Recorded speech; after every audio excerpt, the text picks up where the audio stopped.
You're listening ad-free on Amazon Music. The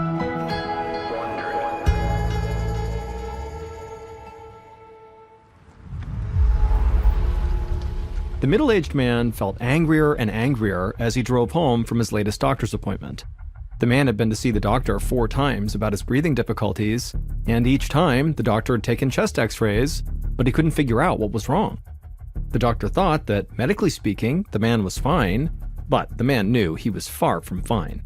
He couldn't even climb a flight of stairs without taking countless breaks to catch his breath, and once he got into bed, he could barely muster the strength to get back out again. He was now missing work, and he was feeling so weak that it was getting hard to do much of anything. And so how could any doctor say that he was fine? After he pulled into the driveway, the man just sat there for a moment. And as he did, he realized that the feeling he was having right now was not just a feeling of frustration. He also had a much darker feeling. And that feeling was that one of these nights he was going to go to bed and not wake up again.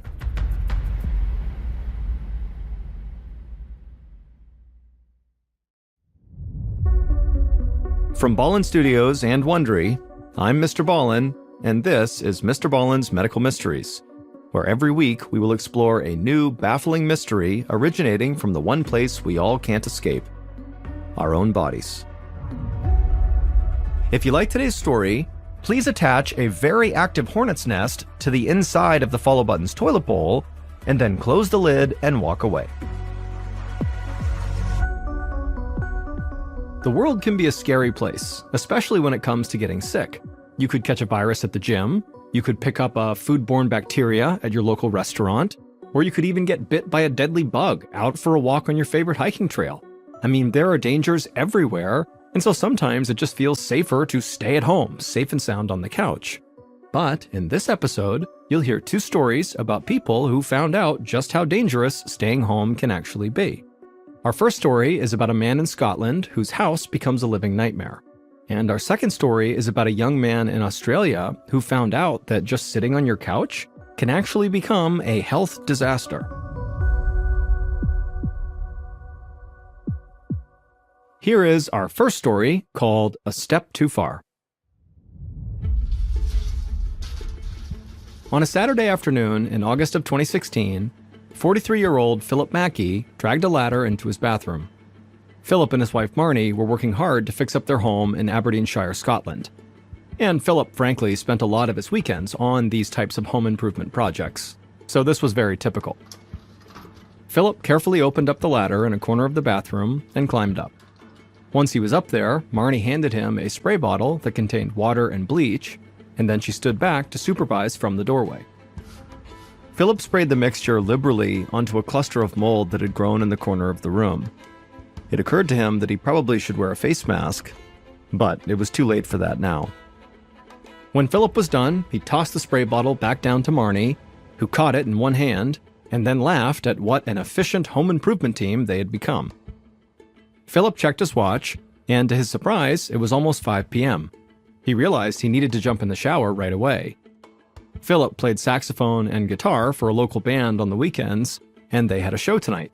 He needed to get going soon if he wanted to be on time. So he moved the ladder out of the way and turned on the shower.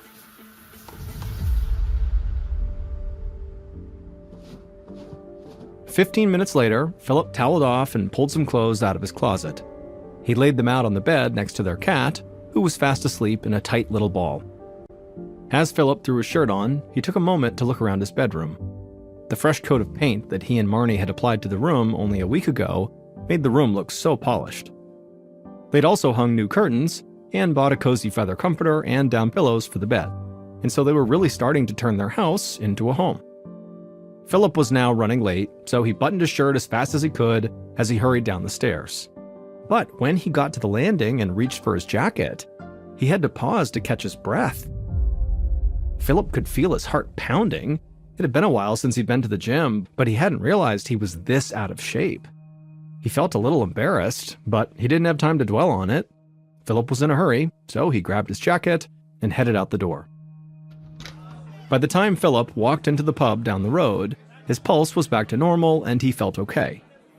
The band would play a great show, but by the end of the show, Philip was once again totally out of breath. and so he decided he would just need to get more exercise because he was too young to get this winded so easily. A few days later, Philip got home from work around 5 p.m. He tossed off his jacket and bounded up the stairs to his bedroom. But once again, he felt his heart start to pound about halfway up the stairs, and he had to stop to catch his breath. Marnie appeared at the top of the landing and asked if he was okay, and Philip just shook his head and said no. But then he kind of playfully told her that, hey, I'm just totally out of shape. But one morning, 2 weeks later, Philip's problems got worse. He was walking up the stairs very slowly, trying not to spill his cup of coffee, and he had only made it up to the third step when his vision became blurry and he suddenly felt very dizzy, and so Philip gripped the railing to keep from falling. Then Philip began to feel breathless, and so instinctively he just sat down and put his coffee down, and he hung his head between his knees for a few minutes until the dizziness passed. And then finally, when Philip was feeling normal again, but still just sitting there on the stairs, Philip was terrified, and so he rushed downstairs, he grabbed his phone, and he called the doctor to make an appointment. Later that week, Philip was sitting in his doctor's office. He had been coming to this general practitioner for years, and Philip trusted that he'd be able to help him. His doctor sat across from him on a stool, listening as Philip listed off his symptoms: shortness of breath, pounding heart, and dizzy spells. The doctor nodded and told Philip that he most likely had a lower respiratory infection. He said there'd been a virus going around recently, and a lot of his patients had chest congestion. He was going to run some blood tests as well, just to be sure it wasn't anything serious. But in the meantime, the doctor said he would put Philip on antibiotics for a few days, which should help Philip feel like himself again. Philip thanked the doctor and then drove straight to the pharmacy to pick up the antibiotics. And by the next afternoon, Philip was starting to feel like he had some energy again. Also, his blood tests had come back clean, and so it seemed like the antibiotics were working. But the following evening, Philip came home from work feeling absolutely exhausted. He'd barely moved all day at the office, and yet here he was, feeling like he was going to fall asleep standing up. Philip made his way to the stairs, and he leaned hard on the railing as he took the first 2 steps. But immediately he could tell his heart was racing. He went up another couple of steps, but it felt like he had just sprinted a mile, and so he stopped and bent over and began wheezing for air. Finally, he just sat down on the steps, and he leaned back on his elbows and did his best to try to take slow, even breaths. But even still, it just felt like there was this huge weight on his chest that was keeping him from breathing in fully. After a few minutes, Philip heard footsteps coming down the stairs, and he knew it was his wife Marnie coming to help him. And a moment later, he felt her hand on his back, and he let her guide him to his feet. Philip leaned heavily on Marnie's shoulder as they slowly walked up, one step at a time. And then when Philip finally made it upstairs and lurched into the bedroom, he looked at the clock and he realized it had taken him 30 minutes to climb the stairs. But at this point, Philip was so exhausted that he just collapsed into the bed and asked his wife to close the curtains. He was going to attempt to sleep off whatever was going on with him. Over the next 10 days, Philip carefully took the course of antibiotics his doctor had prescribed him, but now it just didn't seem like they were doing anything. He was tired and dizzy at work. He barely had the energy to make it through his band sets every weekend. He was out of breath and exhausted basically all the time. But Philip kept hoping that he'd eventually just feel better, that he would just kind of sleep this off. One morning in October, so about 6 weeks after Philip had finished his course of antibiotics, Philip opened his eyes and immediately struggled to sit up. He rested for a moment on his back with his feet dangling off the edge of the bed, and then when he tried to sit up again, he realized that he genuinely couldn't do it. He did not have the strength just to sit up in bed. But he was feeling so defeated that he just rolled over and yelled out to his wife to please call his office and let them know he was not going to be able to come into work.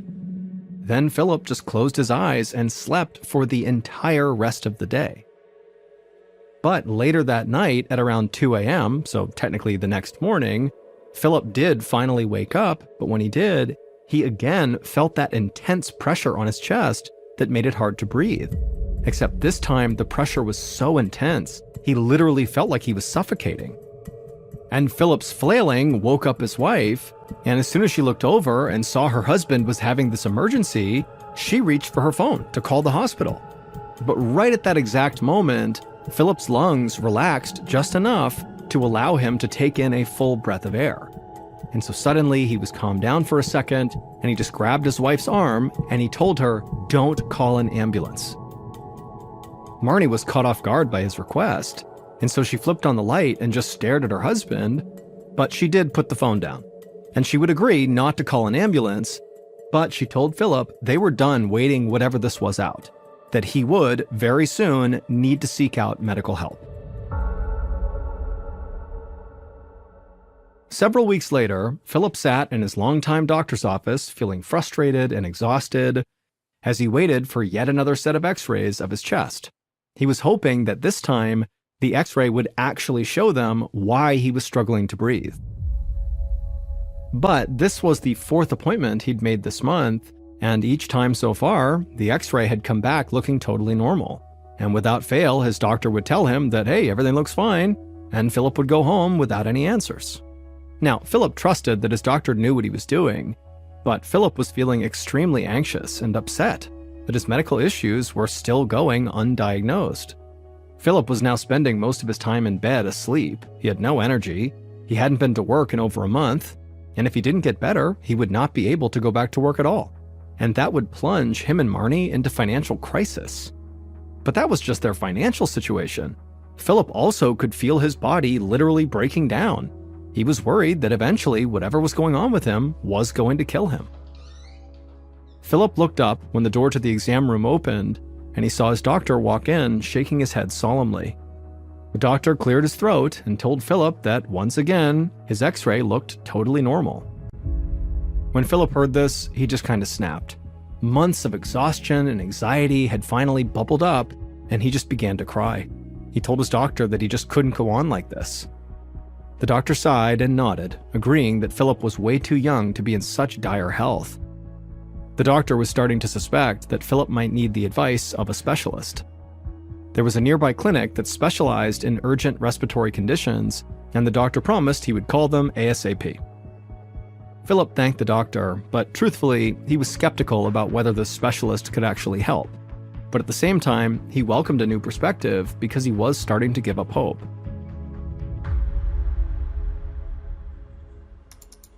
Later that day, Dr. Owen Dempsey opened up an email from Philip's general practitioner. Dr. Dempsey was a highly respected chest physician at BMI Albin Hospital, which was located only 30 minutes up the road from where Philip lived. Half an hour earlier, Philip's doctor had called Dr. Dempsey to tell him that, Philip was suffering from extreme shortness of breath and exhaustion and needed help right away.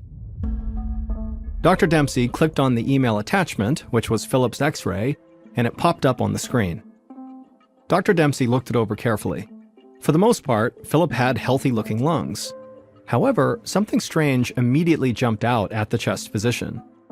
He noticed that Philip's lungs appeared slightly gray, almost like someone had shaded them in with a pencil. Now, Dr. Dempsey could understand why Philip's doctor had said that everything looked normal. The grayness was actually so faint that at first, he actually thought it was a defect in the x-ray film. And so, Dr. Dempsey could clearly see why Philip's doctor had said the x-rays looked normal, because they basically did. But with Dr. Dempsey's deep knowledge of the human chest, he knew that Philip's lungs were not normal at all. The slight grayness in Philip's lungs indicated they were inflamed and that something was seriously wrong. So, Dr. Dempsey decided to call Philip and see if he could figure out if anything in his environment or daily habits might be making him sick. Dr. Dempsey dialed Philip's number. After 3 rings, Philip answered, and Dr. Dempsey noticed right away that Philip was panting.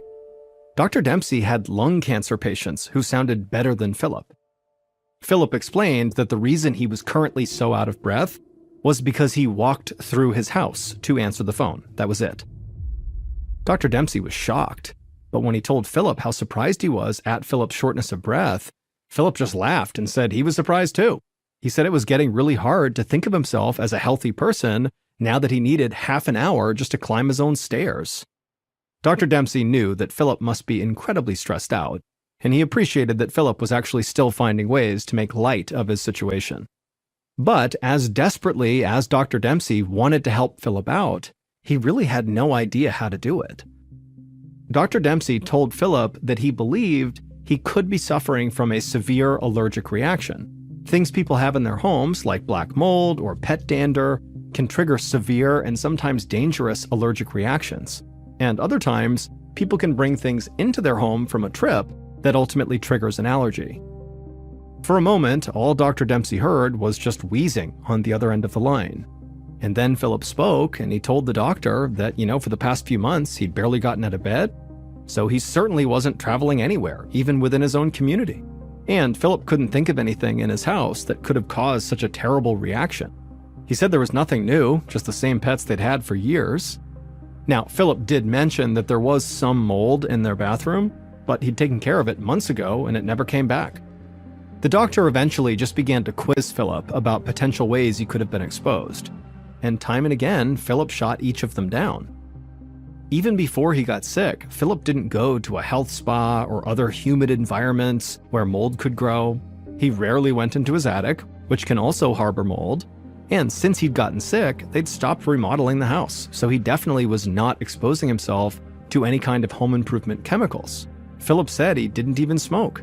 And so by the time Dr. Dempsey had gone through his whole checklist of hazards and come up empty, he could tell Philip was close to tears. And Dr. Dempsey totally understood, because if he were in Philip's position, he would be just as scared and frustrated. Dr. Dempsey felt stumped. Nothing Philip had been exposed to recently sounded like cause for concern. So he asked Philip about the work he was doing on his house before he got sick. And Philip began describing all the painting and reupholstering they'd been doing. And in the background, Dr. Dempsey could hear Philip's wife, Marnie, reminding Philip about all sorts of other small projects they'd taken on over the past year. And at some point, Philip began rambling about his bedroom, something he was obviously very proud of. And he would tell Dr. Dempsey that they had really splurged on linen curtains and a brand new comforter. And right at that moment, as he was describing his bedroom, Dr. Dempsey had an epiphany. He suddenly understood what very likely was making Philip so sick. And so he cut Philip off and said, "How soon can you come in and get blood work done?" A few days later, Philip and Marnie sat in Dr. Dempsey's office as they went over the results of Philip's recent blood work. Dr. Dempsey smiled at them and reassured them that he did finally have a diagnosis. Dr. Dempsey explained that, generally speaking, people do not suddenly become allergic to things that they're exposed to regularly, things like pets. And even if Philip did inhale that mold in the bathroom when he was doing those home renovations, his illness should have gone away when he was no longer exposed to the mold. But when Philip told Dr. Dempsey on that phone call that he and his wife were really excited about the changes they had made to their bedroom and they had splurged on the linens and the comforter on their bed, that is what tipped Dr. Dempsey off that potentially Philip could be suffering from a very specific and very rare disease. And it would turn out Dr. Dempsey's hunch was correct. Philip's blood tests had revealed that he was having a severe allergic reaction to bird feathers. This is known as hypersensitivity pneumonitis. But not feathers from a pet bird or birds in the yard. When Philip and Marnie redid their bedroom, they'd replaced their synthetic comforter and pillows with more expensive ones that were filled with feathers. Philip was allergic to the bed that he'd been laying in for months. That's why he kept getting sicker and sicker and sicker. The doctor explained that this very strange disease is quite rare, but it is so often triggered by people's bedding that medical professionals sometimes refer to this disease as feather duvet lung disease. Duvet is another word for comforter. Although Philip had never been bothered by feathers before, Dr. Dempsey told him that symptoms of hypersensitivity pneumonitis can develop quickly and worsen as time goes by. Without treatment, hypersensitivity pneumonitis can cause permanent damage to the lungs. But thankfully, Dr. Dempsey assured him that they had caught the disease in time. Dr. Dempsey prescribed Philip steroids, and Philip got rid of the feather comforter and pillows. Within 2 days, Philip was already feeling better. And within a few weeks, he was back at work and back to playing his saxophone in bars all across Scotland.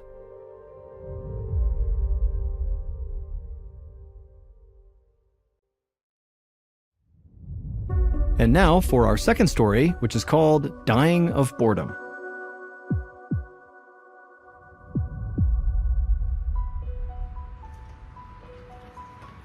In December of 2019, 17-year-old Kyle Quitman took a deep breath of fresh air as a hospital volunteer wheeled him out the front door of a hospital in Queensland, Australia. Now, at the time, most of Kyle's friends were out celebrating the end of the school year. But Kyle had been in the hospital, having ankle reconstruction surgery to repair a really bad rugby injury. Kyle wished he could be at the beach right now with his friends, but after 3 days of being stuck inside the hospital, he was at least happy just to feel the sun on his skin. And it occurred to him that he really should try to enjoy this moment, because he was going to be mostly stuck inside for the next 3 months as his ankle healed, and while all his friends enjoyed the Australian summer that runs through February. The hospital volunteer parked Kyle's wheelchair on the curb and asked how his ankle was feeling. Kyle could feel it throb inside his cast, and he admitted that it was actually pretty tender. But a moment later, he saw his dad's car come around the corner, and suddenly he forgot all about the pain. All Kyle wanted was just to go home with his dad. Kyle's dad hopped out of the car and helped Kyle out of his wheelchair. Kyle's legs were a little shaky after 3 days on his back, but he leaned on his dad and managed to limp his way to the front passenger seat. Then off they went. The minute Kyle hobbled into his home, he could see that his mother had been carefully preparing for his arrival. She made the couch in the living room as inviting as possible, complete with fluffy pillows and his favorite blanket. There was a TV tray set up next to the couch with the TV remote, his gaming controllers and a little bowl of candy sitting on it.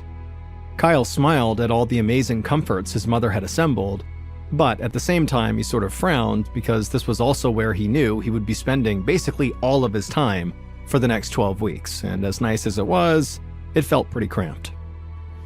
But in the end, Kyle just collapsed onto the couch, grabbed a controller, and started gaming. 4 days later, Kyle lay on the couch, a bowl of popcorn balancing on his stomach, as he listened to the family's pet cockatiel, Larry, repeat his name over and over again in a sing-song voice. Larry had a lot of personality, and Kyle loved to play with him. He had spent the morning trying to flick kernels across the living room and into Larry's cage. Kyle rolled a kernel in between his thumb and forefinger and then launched it across the room, and amazingly, it sailed right through the metal bars, right into the cage, and Kyle cheered as the cockatiel whistled his appreciation. But then Kyle sighed. Larry was amusing, but this had to be the most boring summer vacation of his life. A few of Kyle's friends had dropped by the night before with cookies and Gatorade, which was great, but then they all left for a party without Kyle, and he felt totally abandoned. In fact, the only person who spent any real time with him was his grandmother. She'd been coming over just about every single day to give Kyle cookies, and she would even play video games with him, but she was not good at video games. And Kyle really appreciated that, but again, he just felt totally bored and lonely. But perhaps the worst part of what Kyle was calling his, quote, couch arrest, was that he still had 77 more days of being stuck in here with nothing to do except wait for his ankle to heal. So, frustrated, Kyle grabbed another kernel and launched it into Larry's cage. A moment later, Kyle heard the garage door opening, and he knew that meant his mother was back with his 14-year-old brother, Dylan, and 2 of his friends. Within seconds, 3 14-year-olds zoomed past Kyle as he sat there on the couch, and they raced out to the indoor pool that was separated from the living room by a sliding glass door. Kyle huffed and sarcastically called after them to have fun, but he didn't need to worry. All 3 teens jumped into the pool and began roughhousing, splashing water, and having a great time. Kyle's mom, Sherry, came into the living room right behind the kids, carrying a few grocery bags. As Dylan and his friends shouted and splashed around in the background, Kyle's mother told him that she was so sorry he couldn't be outside this summer. Then Kyle watched as his mother opened Larry the cockatiel's cage and set the bird on the floor for his daily walk around the living room. And as Larry began picking up popcorn kernels in his beak and marching around the room, Kyle, for the first time in his life, felt jealous of a bird. The next morning, Kyle's throat felt scratchy as he slowly came down the stairs from his bedroom. And when he coughed, he could feel phlegm coming up into his throat. As if Kyle didn't have enough problems, now he realized that he must have caught a cold from Dylan or one of his friends who came over the day before. But luckily, Kyle's mother was basically a mind reader, because moments later, she came rushing into the living room where Kyle was, and she set a few throat lozenges down next to him. She told him she'd had a cough too the week before, and she promised Kyle that his cold would likely clear up in just a day or two. 3 days later, in mid-December, Kyle was sitting on the couch as usual playing video games. He had just won a match in his favorite fighting game when he started coughing. But this time he was coughing really hard. He tried to steady his breathing, but he was hacking so much that he felt like he was fighting just to get air. Kyle wondered if maybe he was hunched over too much and kind of compressing his diaphragm. So he sat up for a minute and then just lay down on his back. But even then, he still couldn't get a full breath, and in fact, it felt like he had just run up a flight of stairs. Eventually, Kyle did get his breathing under control, but those few panicky minutes really rattled him. Later that afternoon, Kyle was laying on his back with Larry the cockatiel on his chest. Kyle was petting the bird when he felt himself struggling to breathe again. Larry fluttered to the ground as Kyle doubled over in another coughing fit.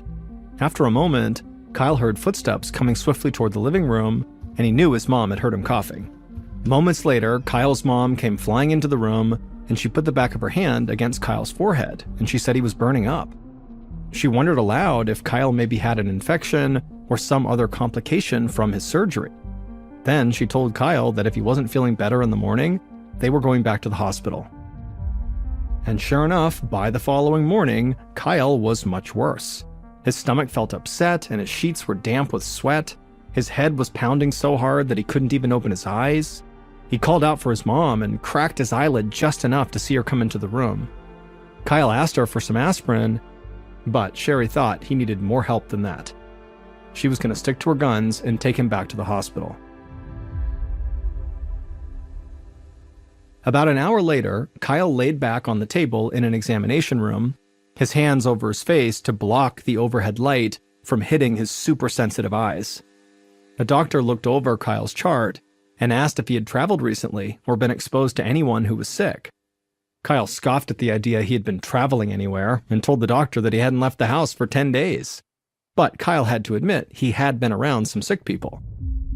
His brother had been out and about with friends constantly, and he had come home with a cough just last week. Kyle's mom also chimed in and said she too had a cough last week, and in fact, now that she thought about it, she'd had a cough on and off quite a bit lately. But Sherry assumed she must have gotten it from Kyle's grandmother, who'd had a cold for weeks, and she came over all the time to visit. The doctor nodded and said that it was possible that Kyle had caught the same bug that had made other family members sick. But for some reason, Kyle's symptoms seemed to be much worse than anyone else's. The doctor asked Kyle to sit up, and once he had, he pressed his stethoscope to Kyle's back. Kyle tried to breathe deeply, but he felt like there was rattling in his chest, and it was hard to fully fill his lungs with air. After listening for a minute, the doctor stepped back, frowning. He looked at Kyle, and then he looked over at Kyle's mother, and then he told them that he heard crackling in Kyle's lungs, which indicated he very likely had a fluid buildup in his chest. He told them this was extremely unusual, especially for a healthy 17-year-old with no history of respiratory issues. So whatever was making Kyle sick, it had to be serious. Kyle just stared at the doctor in disbelief, and then between his ragged breaths, he asked the doctor if he was going to be okay. The doctor told Kyle not to panic, but they would have to run a whole battery of tests to figure out what was going on with him. The doctor said it was possible that Kyle had an autoimmune disease like lupus. However, the doctor thought it was far more likely that Kyle was suffering from some kind of infection. So the doctor said he was going to send an occupational hygienist to the Quitman's home to see if there was something in their environment that was making Kyle sick. Meanwhile, Kyle would need to spend the night at the hospital for testing. As Kyle listened to the scary-sounding things the doctor was saying, he found it very difficult to stay calm. If there was something deadly hidden in the Quitman residence, he knew he'd been breathing it in for 24 hours a day, nonstop for over a week. And the rest of his family could also be in serious danger too. The next morning, Kyle woke up in his hospital bed trying not to move for fear that he would set off another coughing fit. Even though he was exhausted, he couldn't sleep the night before. Between the intense pain in his chest and the fear of what might be wrong with him, it had been very hard to relax. As he watched the TV to distract himself, his doctor gently knocked on the door frame and came inside. He told Kyle that he had some good news and bad news. The good news was, so far, all of Kyle's tests had come back negative, which ruled out an autoimmune disorder and a host of other diseases. But the bad news was, the occupational hygienist had found some possible causes for what was making Kyle sick. There were traces of mold in the Quitman's house, and the hygienist was also concerned about the family's pet cockatiel, Larry. Birds could carry all sorts of diseases, and their feathers could also set off severe respiratory issues, like what was happening to Kyle right now. When Kyle heard this, he just put his hands over his face and he groaned. He had most likely been breathing in that mold around the clock, and Larry the cockatiel had been keeping him company the entire time.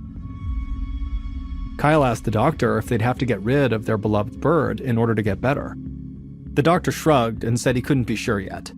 To find out what was actually infecting Kyle's lungs, they would have to insert a tube into Kyle's lungs to take a sample of the fluids. The doctor told him that that procedure is called a bronchoalveolar lavage, and when he said that, Kyle's eyes widened. Any procedure with a name that complicated had to be painful. But the doctor smiled when he saw Kyle's reaction, and he reassured him that he'd be asleep for the whole 2-hour procedure and he wouldn't feel a thing. Kyle was relieved. Now he just hoped that this test would get him the answers that he needed. Later that day, Kyle was back in his hospital room, still a bit groggy from the anesthesia from the procedure. But when the doctor came in, Kyle was aware enough to notice the very serious look on his doctor's face. The doctor said that, once again, he had good news and bad news. He said the good news was they found what was making Kyle sick, but it was not mold or Larry the cockatiel. For a moment, Kyle felt really happy that his beloved pet would not have to be exiled from the family home. But then the doctor told him the bad news. Kyle's lungs were infected with a toxic bacteria called Mycobacterium intracellular, which can be extremely dangerous. If left untreated, it could permanently damage his breathing and even cause heart failure. Before Kyle could freak out, the doctor said he was pretty sure they'd caught it early enough to avoid any serious health damage for Kyle and his family. But the Quitmans would not be safe until the source of this bacteria was located, and so the hygienist was heading back to Kyle's house right now to collect more samples. The next morning, Kyle's entire family gathered around his hospital bed while the doctor went over the hygienist's findings. The air and water samples that the hygienist had collected confirmed that the danger was coming from an unexpected place: the Quitman's indoor pool. The pool water was full of the same bacteria doctors found in Kyle's lungs, and every time people splashed around in the water, they were inadvertently spreading the bacteria up into the air. Kyle had gotten sick because he had been breathing in the unsanitary pool water. Kyle and his family would soon learn that this bacteria had been growing in their pool for months, basically right after they had switched to a different filtration system. So the entire family had been breathing in this bacteria, but Kyle got much sicker than everybody else because he was laid up on the couch right next to the pool room for 2 weeks, just sitting there breathing in that filth day in and day out. Kyle's unusual condition is known as hot tub lung, since most people get it from breathing in humid hot tub water. Kyle's family immediately had their pool deep cleaned, and they also installed a new filtration system. And pretty quickly they all recovered and went back to their normal lives. But 2 years after the ordeal, the entire Quitman family went to a follow-up doctor's appointment and realized they had actually suffered permanent injury from their run-in with hot tub lung. Tests showed that all of their lungs now had a mild reduction in their ability to process poisonous carbon monoxide gas. It was a small but lingering reminder to make sure to always keep their pool nice and clean.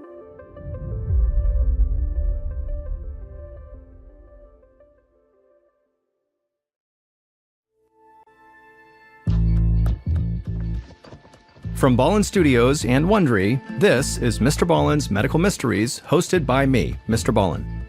A quick note about our stories: we use aliases sometimes because we don't know the names of the real people in the story. And also, in most cases, we can't know exactly what was said, but everything is based on a lot of research. And a reminder, the content in this episode is not intended to be a substitute for professional medical advice, diagnosis, or treatment.